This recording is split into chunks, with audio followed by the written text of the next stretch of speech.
Assalamualaikum warahmatullahi wabarakatuh. Kembali lagi di channel Berita Mistis. Untuk kisah kali ini masih melanjutkan dari kisah yang sebelumnya, yaitu sebuah kisah yang ditulis oleh Dioseta. Sebuah kisah yang berjudul Jagat Segoro Demit Danan dan Cahyo. Sebelum kita masuk ke ceritanya, tekan dulu tombol like video ini dan jangan lupa tekan juga tombol subscribe channel ini. Dan nyalakan juga lonceng notifikasinya agar tidak ketinggalan cerita-cerita baru dari channel ini. Dan bagi teman-teman yang ingin membaca langsung ceritanya, nanti silahkan saja kunjungi linknya yang nanti akan saya sertakan di kolom deskripsi.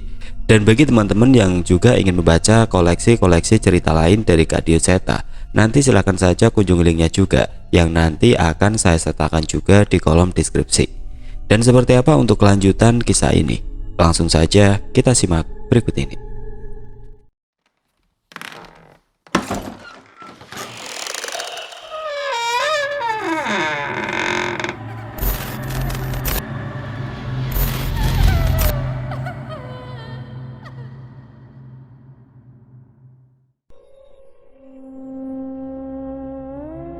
Siapa sosok Raden yang memerintahkan dukun dan salah seorang warga desa untuk mengumpulkan jenazah di rumah ini? Terlebih Danan dan Cahyo yang masih anak SMA harus berhadapan dengan sosok mengerikan pengabdi Raden itu. Langit yang semakin gelap membuat hutan ini semakin menunjukkan kengeriannya. Ditambah lagi sosok mayat-mayat perempuan yang tiba-tiba muncul dalam kendali dukun itu kini mengincar kami dari segala sisi hutan. Roh pemilik mayat-mayat ini pasti sudah mati. Dukun itu pasti mengisinya dengan makhluk-makhluk pengikutnya, jelasku pada Cahyo. Benar, bisa jadi isinya makhluk sejenis pocong yang dibawa tadi, balas Cahyo. Seandainya kami menyingkirkan rasa jijik dan kengerian dari sosok mayat-mayat ini, seharusnya kami tidak perlu takut dengan mereka. Minggir dulu Nan, mayat-mayat itu biar urusanku, ucap Cahyo sembari memintaku menyingkir. Aku menoleh dan bersiap memberikan jalan untuknya. Namun seketika aku terkaget dengan wujud Cahyo saat ini. Lah, kita nggak lagi main ninja-ninjaan Jul, ucapku sembari tertawa melihat wujud Cahyo yang tengah mengenakan sarungnya hingga ke wajahnya. Jangan begitu, ini penting loh. Ini teknik untuk menghindari belatung-belatung yang keluar dari tubuh busuk mayat itu, balas Cahyo. Yalah, seorang Cahyo takut sama belatung, ledekku sembari mulai menjauh. Ia pun hanya memelototiku seolah memintaku untuk berhenti meledeknya. Tapi selain dari sarungnya, ada sesuatu yang berbeda dari dirinya. Aku merasakan beberapa bagian tubuhnya diselimuti sesuatu yang kuat. Wanasura, ucap Cahyo berbisik. Tiba-tiba Cahyo menghentakkan kakinya ke tanah dan menerjang begitu cepat. Dengan beberapa gerakan, Cahyo berhasil menendang mayat-mayat yang menghalangi kami hingga terkapar ke tanah. Aku tidak melewatkan kesempatan itu. Ada satu mantra yang sering digunakan Bapak setiap bertarung yang diturunkan kepadaku. Sebuah mantra penyambung ayat suci yang mengalun bagaikan puisi, Gambu Rumekso. Raga yang telah membusuk itu menikmati angin yang terpanggil dengan mantraku. Namun sosok yang merasuki jasad itu tersiksa dengan setiap ayat suci yang kubacakan. Wajah dukun itu pun terlihat kesal. Dengan serangan balik kami, ia terancam tidak dapat menggunakan jasad-jasad ini lagi sebagai senjatanya. Ayat-ayat suci yang kulantunkan bertujuan untuk menyempurnakan kematian jasad-jasad ini. Bocah-bocah brengsek, kalian terlalu berbahaya bila dibiarkan pergi, balas dukun itu. Sekali lagi sesuatu dilemparkan ke cawan kuningannya dan menimbulkan percikan api dan bau kemenyan yang semakin menyengat. Kini seketika tubuh kami berdua merasa gatal. Gatal yang teramat sangat sampai kami ingin menggaruknya dengan sekuat tenaga hingga terluka. Nan, apa ini Nan? Tanya Cahyo panik. Tenang Jul, tenang dulu, balasku sembari berusaha membaca situasi. Dukun itu tersenyum mengetahui serangannya berhasil menahan kami. Ia pun menarik keris dari pinggangnya seolah bersiap untuk menikam kami. Beruntung, Pak Lek pernah mengajarkan beberapa mantra untuk memulihkan teluh seperti ini. Aku mengambil segenggam tanah dan membacakan doa. Dengan sedikit olesan tanah itu, gatal di sekujur tubuhku dan Cahyo pun berhasil mereda. Ceh, mengetahui siasatnya gagal, dukun itu pun membatalkan serangannya. Tidak mau menyia-nyiakan kesempatan, kami pun segera berlari menerjang dukun itu. Tapi sepertinya dukun itu tidak bodoh. Ia membaca situasi dan memilih untuk mundur, menghilang di balik kegelapan hutan. Dia kabur, tanyaku pada Cahyo. Cahyo memanjat salah satu pohon yang cukup besar. Tapi gelapnya hutan tanpa penerangan saat itu membuatnya tidak mampu menemukan sosok dukun itu. Gak ada Nan, gak ketemu, balas Cahyo.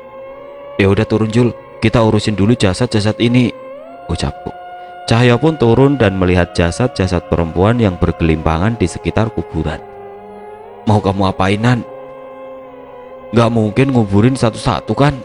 Tanya Cahyo. Lah terus gimana? Ngebiarin jasad mereka di sini?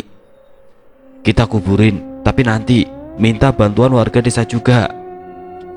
Kali ini aku setuju dengan ucapan Cahyo. Aku pun segera beranjak dan pergi menuju lubang kuburan tempat kami masuk tadi. Mau kemana lagi Nan? Kamu gak bermaksud balik ke rumah itu lagi kan? Teriak Cahyo. Kita harus balik lagi Jul, balasku. Dan kamu, gak mungkin kita bisa melawan mereka. Belum lagi yang dipanggil Raden itu pasti juga punya pegangan, tolak Cahyo. Aku terdiam sejenak. Memang berbahaya bila kembali ke tempat itu, tapi tujuanku sama sekali belum tercapai. Tenang Jul, aku cuma ingin mencari sesuatu. Daripada beresiko, lebih baik kamu bantu memanggil warga desa ke sini, ucapku. Ninggalin kamu gitu? Enggak, udah cepetan, mau ngapain? Tak temenin, balas Cahyo. Kami pun memutuskan kembali masuk ke dalam. Namun Cahyo memberi usul untuk masuk mengendap melalui desa tadi lagi. Pasalnya, lokasi kami keluar, kami tadi pasti sudah diwaspadai oleh mereka yang di dalam. Cukup lama kami menemukan jalan kembali ke arah desa mati tadi. Kami mengintip dan menemukan mobil yang kami lihat tadi masih berada di tempatnya. Ini menandakan Raden masih berada di tempat ini. Kali ini kami lebih berhati-hati memasuki setiap ruangan. Ada sesuatu yang aku cari, seharusnya ada di salah satu kamar di bangunan ini. Kamu nyari apa Tonan? Tanya Cahyo bingung. Kamu ingat kamar mana saja yang tidak ada jenazahnya? Aku bertanya balik. Iya Nan, dari baunya juga ketahuan mana kamar yang ada mayatnya, balas Cahyo. Kita periksa kamar yang masih kosong, ucapku sembari meminta Cahyo menunjukkan kamar yang masih kosong. Aku memasuki kamar sementara Cahyo berjaga di pintu di bawah kasur.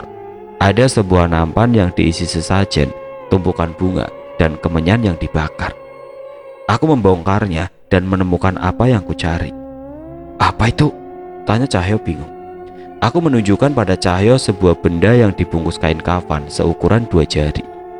Di dalamnya berisi gumpalan rambut dan kertas bertuliskan mantra Jawa yang ditetesi darah. Aku menduga ini adalah rambut dan darah dari calon korban mereka. Jika dugaanku benar, benda ini yang mereka gunakan untuk menyandra Sukma, Mbak Mina, dan korban lainnya, jelasku pada Cahyo. Berarti kita sudah bisa pergi? Cahyo memastikan. Belum, kita nggak tahu punya Mbak Mina yang mana. Kita bongkar semua sesajen di kamar yang kosong dulu, ucapku. Secepat mungkin kami menyelesaikan mengelilingi bangunan ini dan mengumpulkan 7 buah benda serupa. Kami membawanya keluar dan bersembunyi di salah satu rumah yang sudah hancur.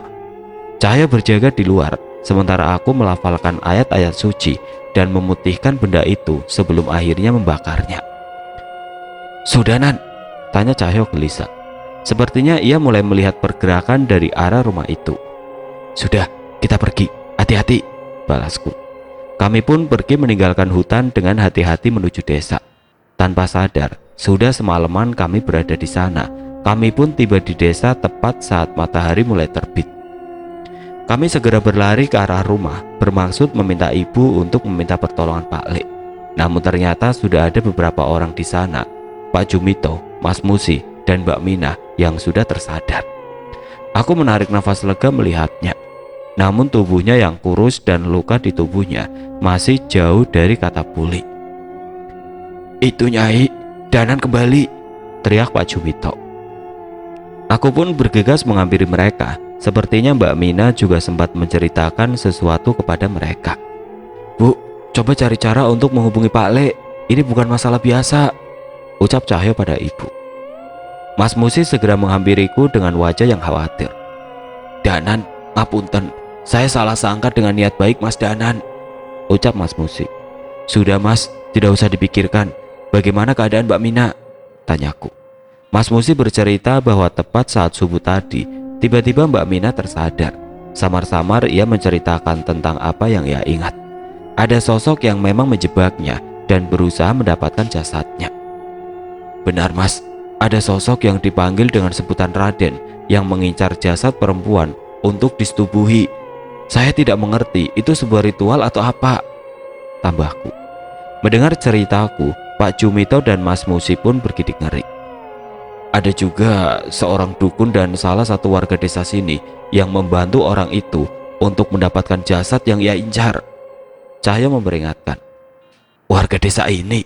tanya Pak Jumito. "Ya, saya sempat melihatnya juga saat saya mengobati Mbak Mina kemarin," ucapku. Mas Musi dan Pak Jumito terlihat mencoba mengingat-ingat sosok warga yang mungkin saja mencurigakan. "Pak, sepertinya saya curiga dengan seseorang, tapi lebih baik kita selidiki lebih dulu," ucap Mas Musi. Pak Jumito mengangguk setuju. Sepertinya ia memang tidak ingin menuduh salah satu warganya dengan asal-asalan. Aku menceritakan bahwa warga itu masih mengincar Mbak Mina. Bahkan warga itu diancam oleh dukun itu dengan cara yang mengerikan. Hal ini seolah memastikan orang itu masih akan mengejar Mbak Mina. "Minta tolong Batu Mejan dan orang-orang yang mengerti. Mbak Mina sementara harus dijaga dengan ketat. Setidaknya sampai Pak Le datang dan membantu menyelesaikan masalah ini," jelasku. Pak Jumito pun mengerti maksudku. Mereka pun segera berpamitan untuk segera menghubungi orang-orang yang mungkin bisa melindungi Mbak Mina ataupun warga lain yang diincar. "Mas Danan, jangan nekat seperti ini lagi ya. Selanjutnya, biar kami orang-orang dewasa yang melakukan peran kami," ucap Pak Jumito sembari berpamitan. Ibu pun mengajak kami masuk ke rumah dan memeriksa luka-luka kami. "Jul, kesini, tak periksa lukamu," ucap ibu. "Nggak usah Bude, aku nggak apa-apa," balas Cahyo sambil celingak-celinguk melihat ke dalam rumah. Nyariin apa toh kamu Jul?" tanyaku yang bingung memastikan tingkahnya. Bude belum masak ya? Kangen aku sama nasi bandengnya Bude," ucap Cahyo sambil terus mengintip ke arah dapur. Alah Jul, sana ke dapur, nggak cuma bandeng, sayur asemnya juga sudah matang. Sana makan yang banyak," balas ibu. Seketika wajah Cahyo berubah sumringah. Ibu pun hanya menggeleng melihat tingkah Cahyo. Tidak lama setelahnya aku pun segera menyusul Cahyo ke dapur. Wah, lapar apa doyan Jul?" tanyaku. "Dua-duanya, masakan ibumu pancen top," balas Cahyo. "Kayaknya kamu ngomong gitu juga ke masakannya bule," balasku lagi. Cahyo tersenyum mendengar pertanyaanku. Ia menyelesaikan makanan yang dikunyahnya dan menengguk sedikit air. "Gak bisa dibandinginan, masakan bule sama bude sama-sama enak," ucap Cahyo. Aku kembali menggeleng melihat Cahyo yang kembali menambah lauk ikan bandengnya. Buat aku, masakan mereka benar-benar istimewa dibandingkan masakan siapapun. Cuma masakan bule sama bude yang bisa ngingetin aku sama masakan almarhum ibuku dulu, tambah Cahyo lagi. Cahyo menceritakan hal itu dengan wajah yang santai sembari melahap lauk di piringnya. Namun aku mendengar ucapannya begitu dalam. Aku tidak menyangka masakan rumah yang selama ini kuanggap biasa saja ternyata sangat istimewa untuk Cahyo. "Ya wis, habisin Jul, tak bantu," ucapku sembari menambah lauk. "Gak usah disuruh Nan," balas Cahyo. Jarang sekali aku bisa menikmati masakan ibu senikmat ini. Ibu pun tersenyum melihat tingkah kami sembari mengantarkan 2 gelas teh untuk melengkapi menu makan kami. Setelah kelelahan dengan kejadian semalam, aku dan Cahyo tertidur hingga jarum jam menunjukkan pukul 2 siang. Kami memutuskan untuk berjalan-jalan keliling desa sembari mencari tahu sosok warga desa yang terlihat di rumah itu. Nak Danan, mau kemana?" Tanya seorang ibu yang berpapasan denganku. Mau jalan-jalan saja Bu, sembari menjenguk Mbak Mina, balasku santai. Oh iya, maafin ibu ya, dulu ibu ikut nyalahin kamu. Ibu ikut terbawa emosi saat itu. Sudah Bu, tidak usah dipikirkan. Salah saya juga tidak antisipasi. Ya sudah Bu, saya lanjut dulu, pamitku. Iya nak Danan, kalau sempat mampir-mampir ke rumah ya, balas ibu itu. Aku pun meninggalkan ibu itu dan melanjutkan jalan-jalan kami. Tidak berapa lama kami berjalan, kami menemukan Pak Jumito sedang mengobrol bersama Mas Musi dan beberapa warga di warung koperasi desa. Sepertinya Mbak Mina juga menginap di dekat situ, dijaga oleh ibu-ibu desa. Pak Jumito, Mas Musi, gimana? Apa sudah dapat petunjuk? Tanyaku sambil dengan sopan bergabung dengan mereka. Danan, iya, tadi ada beberapa perbincangan, tapi sebisa mungkin biar kami saja yang mengurus. Kami tidak bisa membahayakan kalian lagi, jawab Pak Jumito. Matur nuwun Pak, tapi kalau sekedar ingin tahu boleh dong, balasku lagi. Pak Jumito menoleh ke arah Mas Musi seolah memastikan sesuatu. Ia pun akhirnya memutuskan untuk menceritakan kepada kami. Sebenarnya bukan tanpa alasan, dulu saya meminta tolong ke Nak Danan. Mas Musi memulai bercerita. Maksudnya Mas? Mas Bahri sewaktu warga lain meninggalkan rumah saya, dia yang memberi saran untuk meminta tolong Nak Danan, jelas Mas Musi. Lantas masalahnya di mana Mas? Tanya Cahyo menimpali perbincangan tadi lagi. Tadi warga ada yang ingat, dia juga yang pertama menuduh Danan saat Mina tidak sadarkan diri, tambah Mas Musi lagi. Aku dan Cahyo saling bertatapan. Bukannya mau curiga, tapi bisa jadi seseorang yang bernama Mas Bahri ini memang sengaja ingin menyingkirkanku. Ciri-ciri orangnya seperti apa Mas? Tanya Cahyo. Mas Musi menyebutkan ciri-ciri seorang warga desa dengan kumis tipis dan rambut belah tengah dengan umur yang sedikit lebih tua dari Mas Musi. Sekilas ciri-ciri itu memang mirip dengan seseorang yang diperintahkan oleh dukun itu. Pak Jumito sudah menemui Mas Bahri, sebaiknya kita jangan menuduh dulu, ucapku. Kami sudah menghampiri rumahnya, namun tidak ada tanda-tanda ada seseorang di sana, jawab Pak Jumito. Tidak ada pilihan lain, sepertinya kami memang harus waspada dengan seseorang yang diceritakan oleh Mas Musi ini. Ternyata Pak Jumito pun sudah menyebarkan berita ke warga untuk menghubungi bila bertemu Mas Bahri. Semoga saja usaha Pak Jumito dan warga desa tidak sia-sia. Seandainya Mas Bahri benar orang itu dan ia bisa dihentikan, mungkin teror untuk Mbak Mina bisa menghilang. Dan untuk urusan Raden dan dukun itu, biar Pak Lek yang memikirkannya. Jul, kayaknya masalah udah beres. Kamu kalau mau balik gak apa-apa lo, ucapku pada Cahyo. Santai dulu aja Nan, nunggu Pak Lek sampai kesini aja. Udah lama toh kita gak main bareng. Nanti aku berangkat sekolah dari rumahmu saja, balasnya. Lah, bukannya sekolahmu jauh dari sini? Tanyaku. Tenang, amanan, sekali-kali kan gak apa-apa, balasnya. Iya sih, bagus kalau begitu. Kebetulan udah lama aku gak ada teman latihan. Masa mau kalah terus dari kamu, ucapku pada Cahyo. Cahyo yang mendengar ucapanku segera menepuk punggungku dengan keras. Alah, kalah apaan? Kalau adu pukul emang aku yang menang, tapi kalau adu ilmu jelas sebaliknya. Tapi boleh sih, habis ini kita ke kebun belakang aja, balas Cahyo.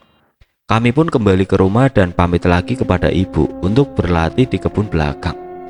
Awalnya aku kira ini akan seperti latih tanding biasa, namun entah mengapa sepertinya kami terbawa suasana. Sepertinya tidak hanya aku saja, saat ini kami merasa begitu lemah setelah kejadian kemarin. Masing-masing dari kami ingin menempa diri untuk lebih kuat, baik secara lahir dan batin, untuk bisa menghadapi orang-orang semengerikan Raden dan dukun itu. Beberapa hari kami menghabiskan waktu untuk berlatih. Setiap sepulang sekolah, Cahyo sudah lebih dulu sampai ke rumah dengan mengenakan sepeda ontel miliknya.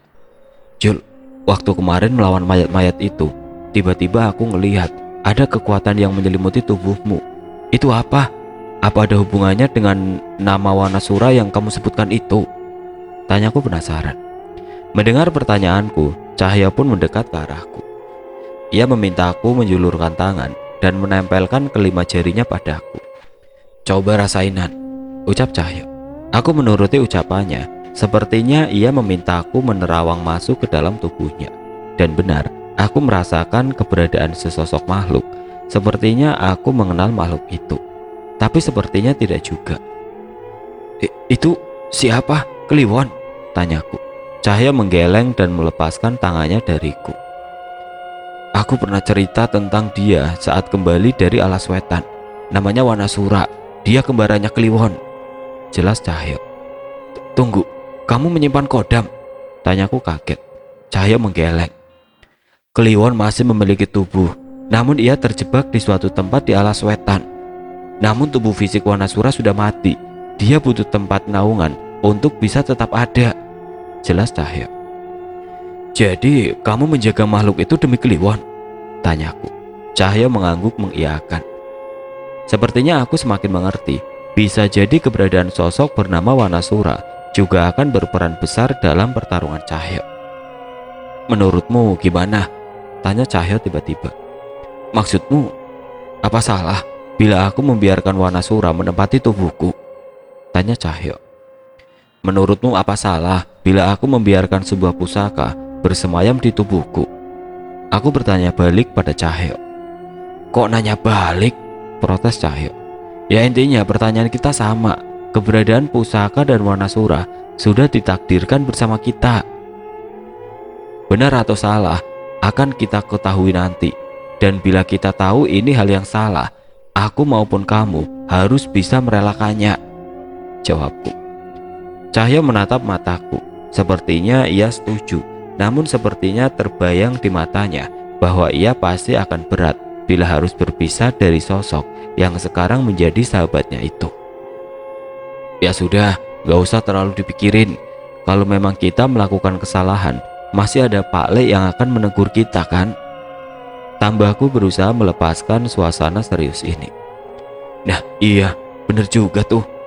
Kalau emang salah, minimal udah dapat sendal jepit kita, balas Cahyo. Kami pun menyelesaikan latihan kami hari ini dan kembali ke rumah. Ibu sudah menyediakan air hangat untuk kami mandi dan menu makan malam untuk kami. Pak Le belum ada kabar Bude? Tanya Cahyo sembari mencomot tempe goreng yang sudah tersaji di meja. Belum Jul, semoga Pak Le gak kenapa-napa ya, ucap ibu khawatir. Tenang Bude, gak ada masalah apa-apa. Paling Pak Le lagi mampir nyetok makanan burung. Udah tenang aja Bude, jawab Cahyo sengaja agar ibu tidak khawatir. Malam itu aku dan Cahyo bersiap untuk tidur cepat. Dinginnya malam itu seolah menina bubukan kami untuk tidur dengan nyenyak. Di tengah tidur kami, sayup-sayup aku mendengar suara gemercik air dari hujan yang sepertinya sudah menemani tidur kami cukup lama. Sesekali terdengar suara petir yang menyambar di kejauhan. Awalnya aku mencoba tidak menghiraukan, sampai suatu ketika kilatan cahaya memperlihatkan bayangan Cahyo yang terlihat tidak tenang. Jul, ada apa Jul? Gak bisa tidur? Tanyaku yang bingung melihat keanehan padanya.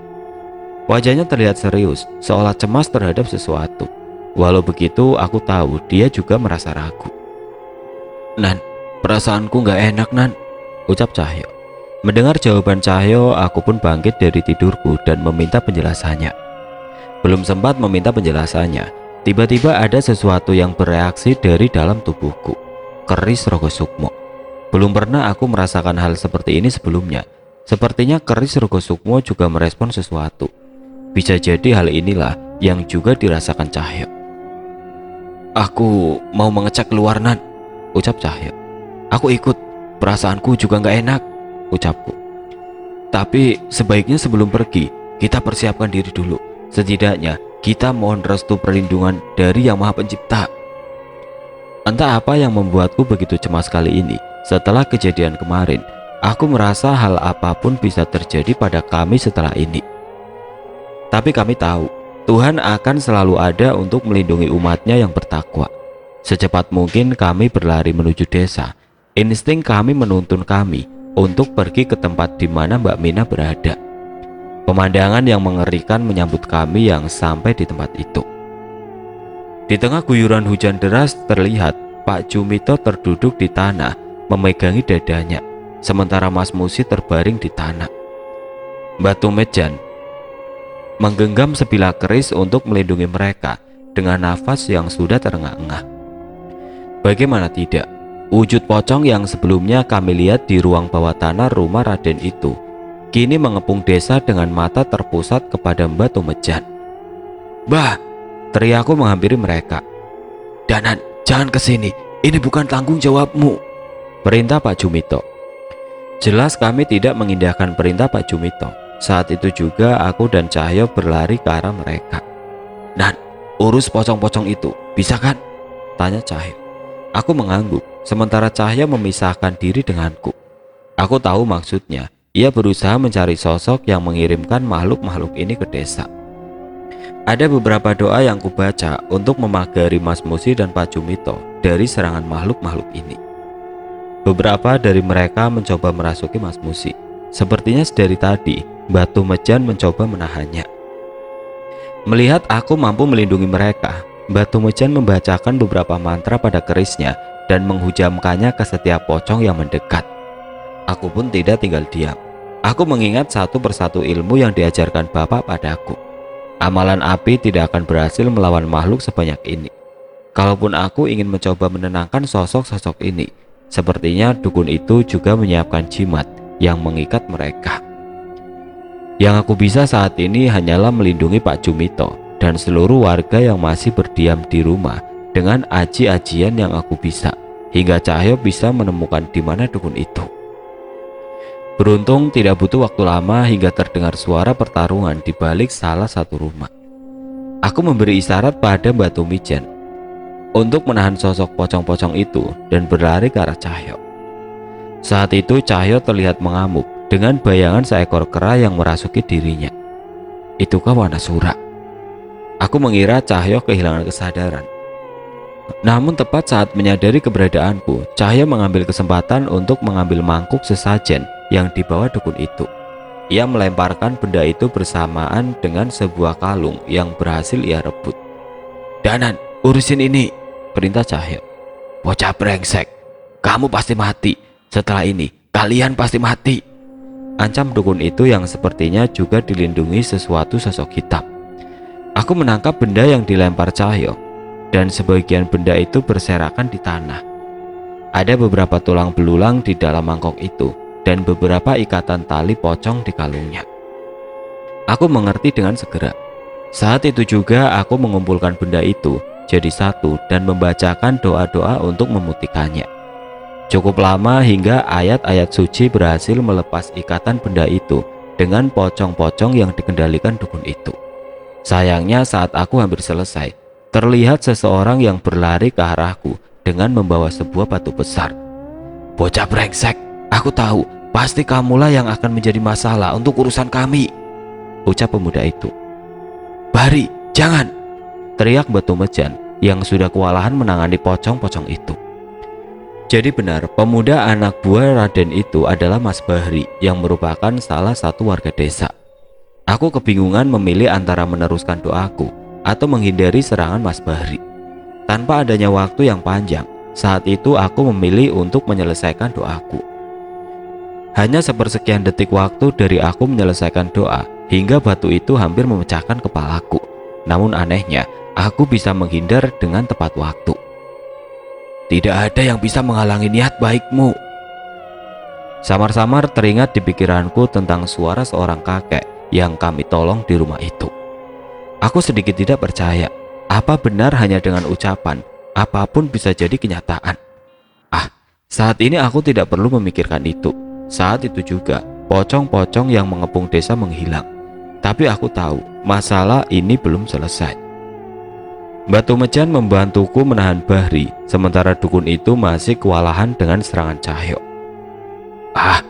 Bukan aku yang harusnya bertanggung jawab terhadap bocah-bocah sial ini," ucap dukun itu. Dengan sigap ia menghindari serangan Cahyo dan berlari menghampiri Bahri. Bocah, ini semua salahmu. Kau yang harus bertanggung jawab, ucap dukun itu. Tapi bagaimana Mbah? Saya tidak bisa melawan mereka sendirian, balas Bahri. Tidak perlu, aku hanya butuh pengorbananmu. Di tengah derasnya hujan, aku tidak pernah menyangka dengan apa yang aku lihat. Dukun itu menarik mundur Bahri dan menarik kepalanya sekuat tenaga. Mbah Dirwo, sakit Mbah, teriak Bahri.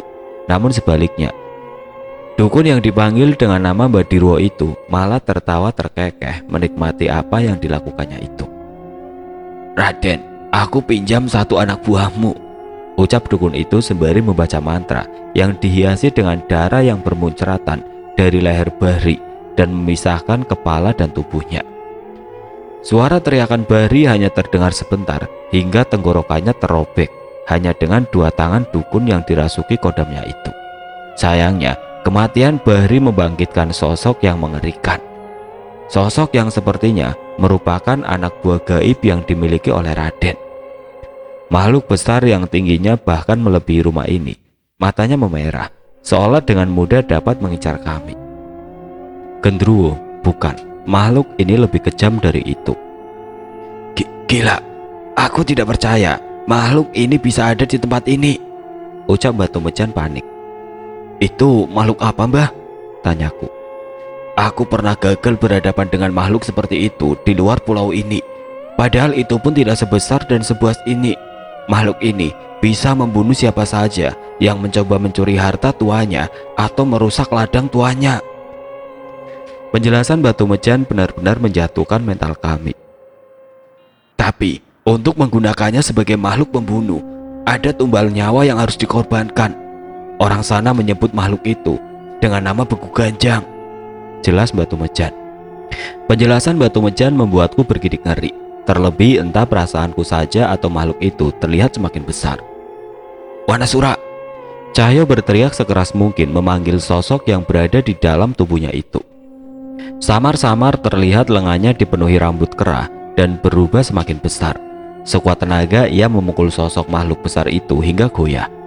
Pukulan Cahyo berpengaruh terhadapnya. Seketika aku sedikit percaya diri untuk mencoba menghadapinya. Kali ini aku mencoba membacakan ajian Gambu Rumekso dengan melantunkan ayat-ayat suci yang membuat makhluk itu tidak nyaman. Angin pun berhembus menyayat sedikit demi sedikit tubuh hitam itu.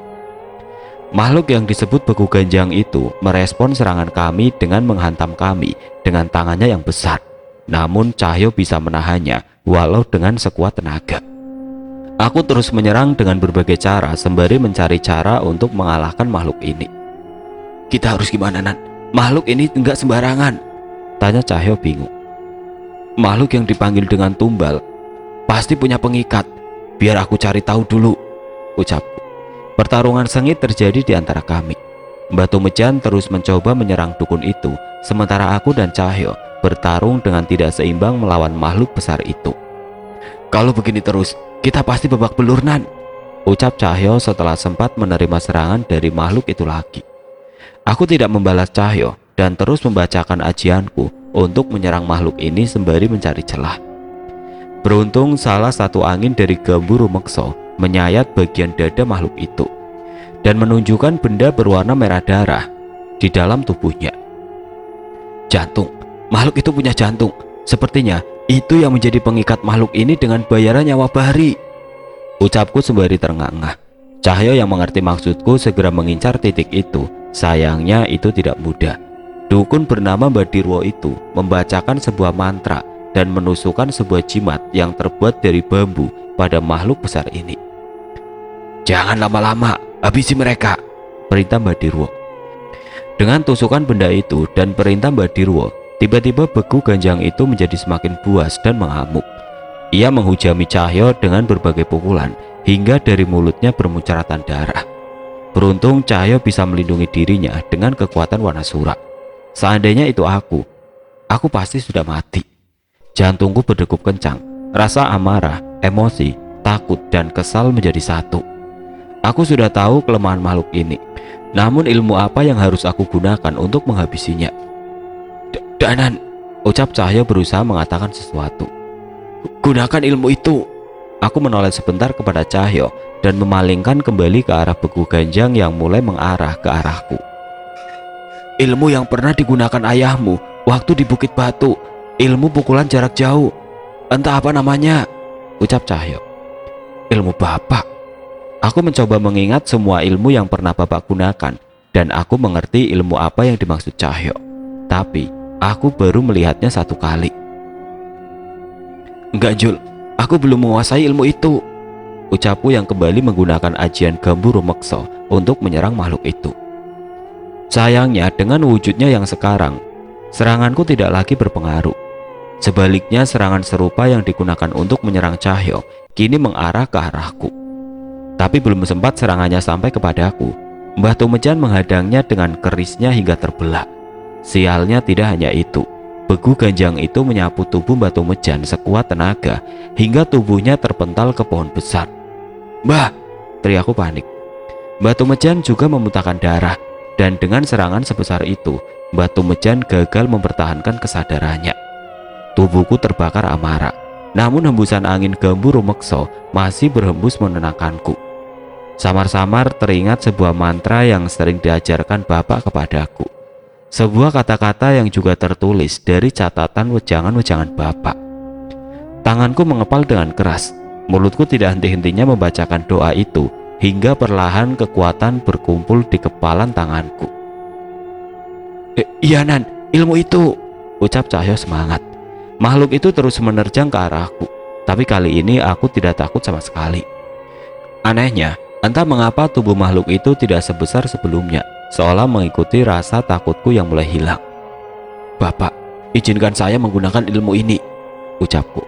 Tepat saat Beku Ganjang itu menyerangku, aku menghindarinya setipis mungkin dan melemparkan sebuah pukulan jarak jauh dari kepalan tanganku tepat ke jantungnya. Ajian Lebur Saketi, sebuah ilmu andalan prajurit zaman kerajaan dulu, kini kugunakan untuk menghadapi sosok yang mengancam nyawa warga desaku.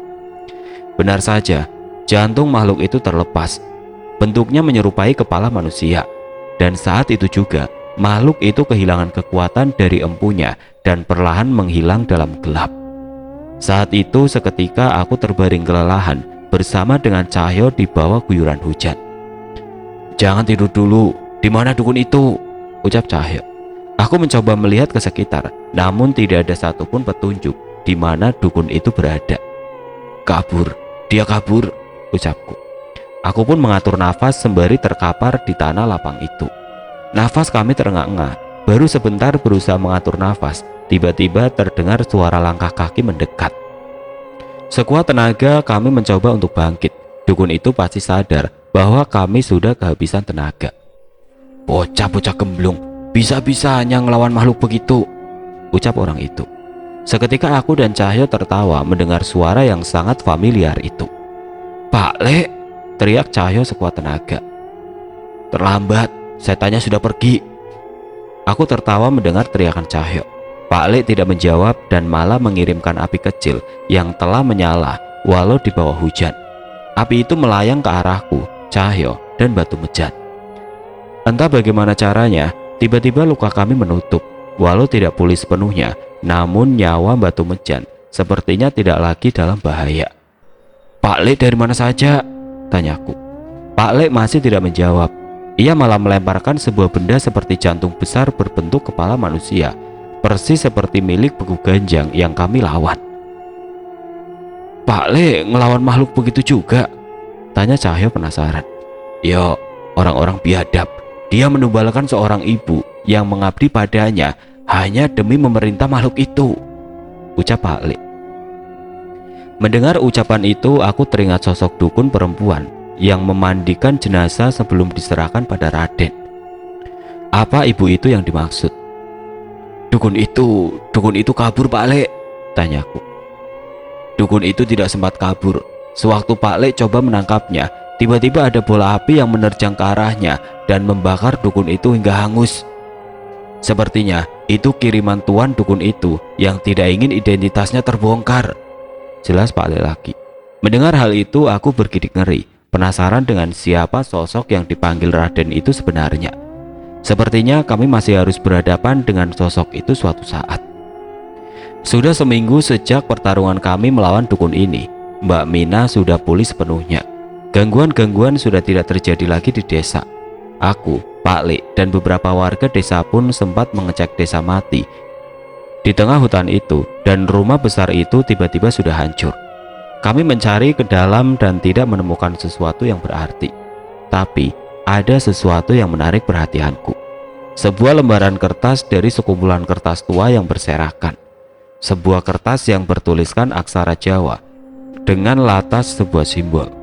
Entah mengapa aku merasa terhubung dengan simbol yang tergambar di kertas itu. Kemunculan sosok tidak kasat mata di pabrik gula awalnya hanya menjadi isu biasa, sampai diketahui bahwa kemunculan mereka adalah disebabkan oleh ritual sosok yang misterius. Suara misterius terdengar dari arah bangunan belakang pabrik. Belum pernah ada yang berani untuk memastikan asal dari suara itu hingga saat ini. Pokoknya kali ini kita harus dapetin sumber suara itu. Masa kalian mau ditakut-takutin sama hal gak jelas? Ucap Marhan pada teman-teman di belakangnya. Kamu yang beneran?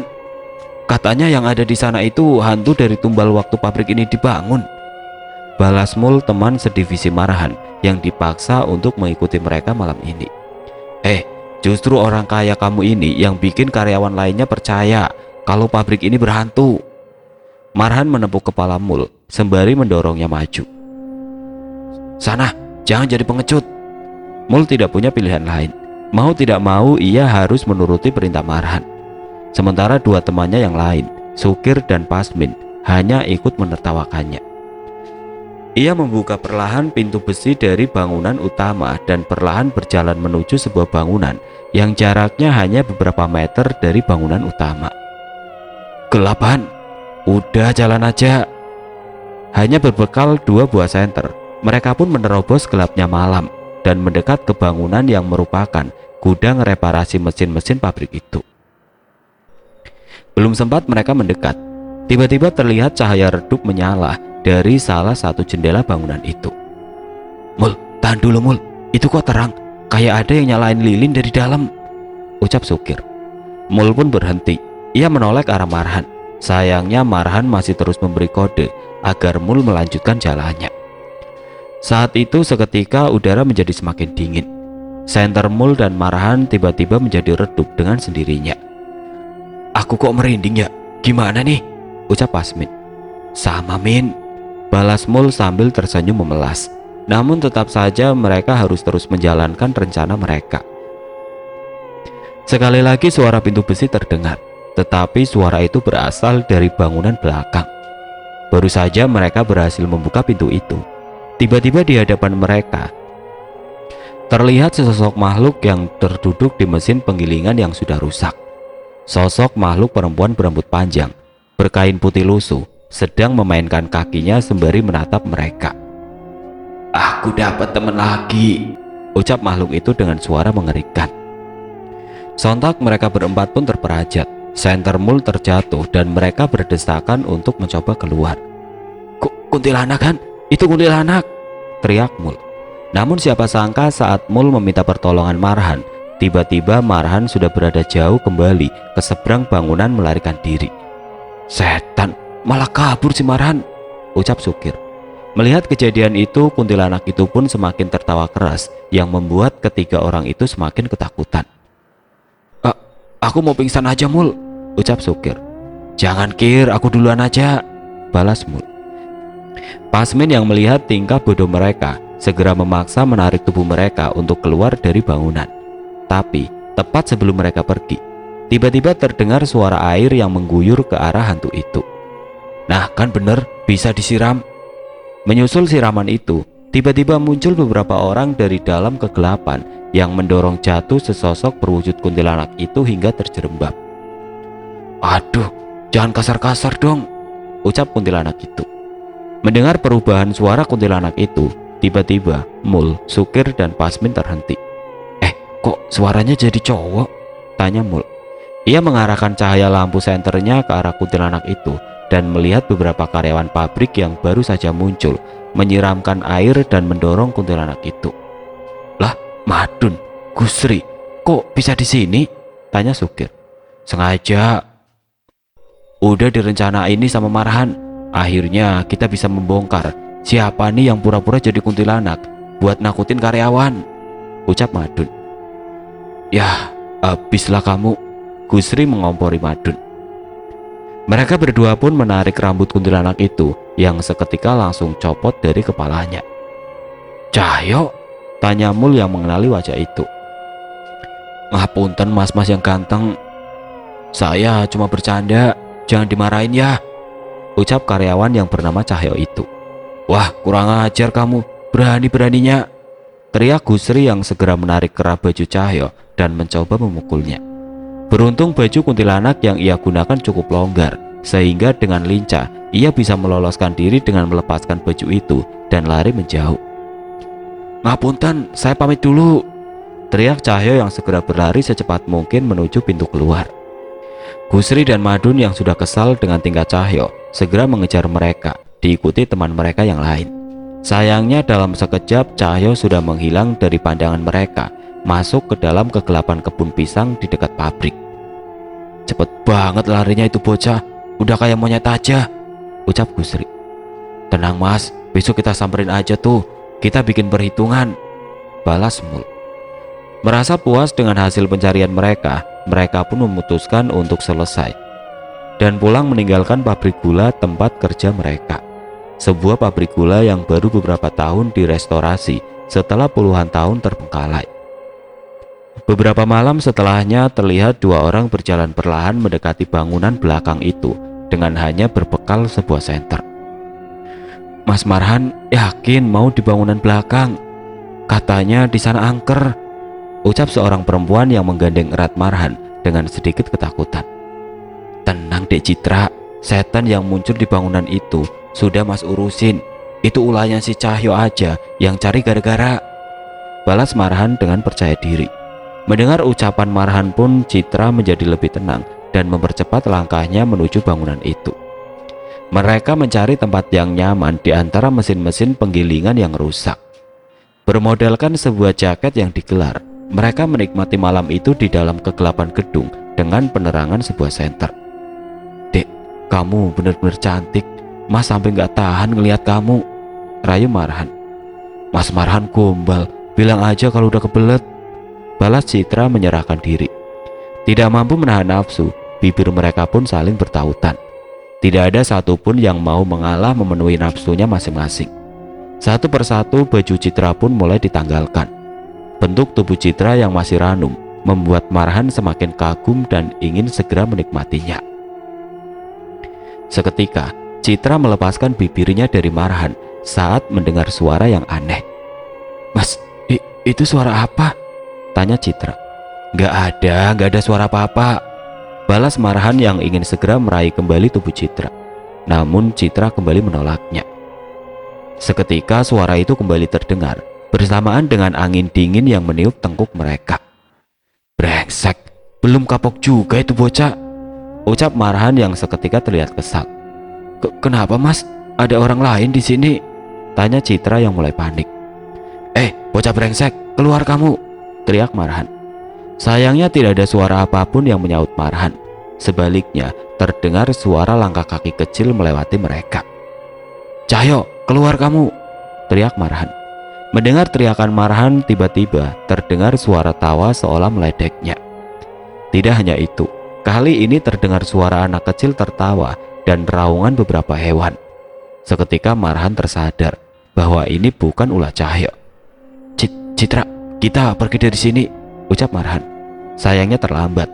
Tepat saat Marhan menoleh ke arah Citra, tiba-tiba terlihat sosok makhluk wanita tua dengan kulit wajah yang berkeriput, dengan rambutnya yang panjang, mencengkram tubuh Citra dari belakang. Setan, teriak Marhan yang ketakutan. Citra yang menyadari ada sosok mengerikan mencengkram tubuhnya hanya bisa menangis dan mencoba meraih Marhan. Mas, tolong mas, ucapnya sambil terisak. Sayangnya nyali Marhan tidak sebesar itu. Ia hanya terduduk lemas di bawah, menyaksikan makhluk itu menarik tubuh Citra masuk ke dalam celah-celah mesin. Citra, Citra, teriak Marhan mencoba mengejarnya sambil merangkak ketakutan. Namun sayangnya Citra sudah hilang di gelapnya bangunan bersama sosok mengerikan itu. Marhan yang merasa panik segera mengambil senternya. Ia berdiri sekuat tenaga menguatkan kakinya untuk mencoba mencari Citra. Sialnya, tepat saat senternya memenuhi ruangan, Marhan tidak lagi melihat hal yang sama. Cahaya senternya menunjukkan sosok bayangan makhluk besar bertaring, anak kecil yang berlarian, dan perempuan yang melayang. Sekuat tenaga Marhan berlari meninggalkan bangunan itu dan membiarkan Citra di sana bersama makhluk-makhluk mengerikan itu.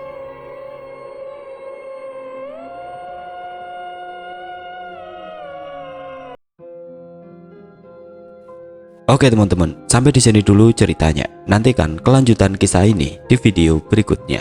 Agar tidak ketinggalan, klik tombol subscribe channel ini dan nyalakan lonceng notifikasinya. Wassalamualaikum warahmatullahi wabarakatuh.